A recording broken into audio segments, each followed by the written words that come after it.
জাতীয় পর্যায়ের নেতা, পদ পদবিতেও ছিলেন সামনের সারিতে।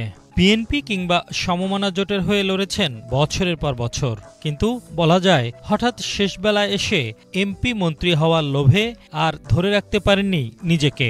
সহসা হয়তো ভাগ্য বদলাবে না এমন ভাবনায় সরকারি দল আওয়ামী লীগের ডাকে সাড়া দিয়ে পাল্টেছেন ঘর, কিন্তু ভাগ্য যে তাদের সাথে নেই।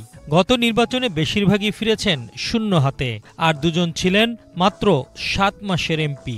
এখন তাদের সামনে অমানিসার ঘোর অন্ধকার। অনেকেই বলছেন রীতিমতো আমছালা দুটোই হারালেন তারা, কারণ তাদের বিএনপিতে ফেরার পথ অনেকটাই বন্ধ।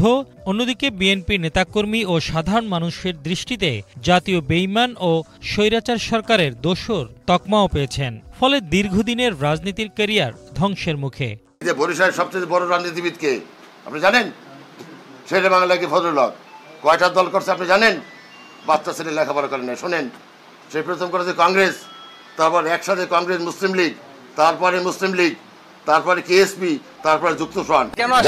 আপনাদের দেখতে আমাদের দেখছেন না কমিশনে আসছিলেন, মানে কিসের জন্য আপনাকে বলবো কেন? আমি কি বলতে বাধ্য? আমি কি বলতে বাধ্য? নির্বাচন কমিশনের আচরণবিধি ভঙ্গের বেশ কিছু নিউজ গণমাধ্যমে পেপারে দেখেন কালকে, আপনার কাছে পেপারে দেখেন কালকে, আপনি একজন পেপারে দেখেন। আপনি আইন ভঙ্গ করেছেন এরকম আপনি কে বললো আপনাকে? আপনি আইন জানেন? না, আমরা জানি না, কিন্তু কমিশন বলছে যে আপনি কমিশন বললে কমিশন যেন আমাকে অবৈধ ঘোষণা করে। আসার কারণটা ছিল কেন? আপনাদের দেখতে না, আমিও তো আপনাদেরকে দেখতে আমরা আসলাম, দরজাটা লাগাচ্ছেন কেন? বিএনপির সাবেক এসব হেভিওয়েট নেতাদের অন্যতম ব্যারিস্টার শাহজাহান ওমর বীরুত্তম। দীর্ঘ ৪৫ বছরের বিএনপির রাজনীতির ইতি টেনে গত বছরের ৩০ নভেম্বর যোগ দেন আওয়ামী লীগে। ভাইস চেয়ারম্যান ব্যারিস্টার শাহজাহানকে ওই দিনই বহিষ্কার করে বিএনপি। নৌকায় ভর করে ঝালকাঠি ১ আসন থেকে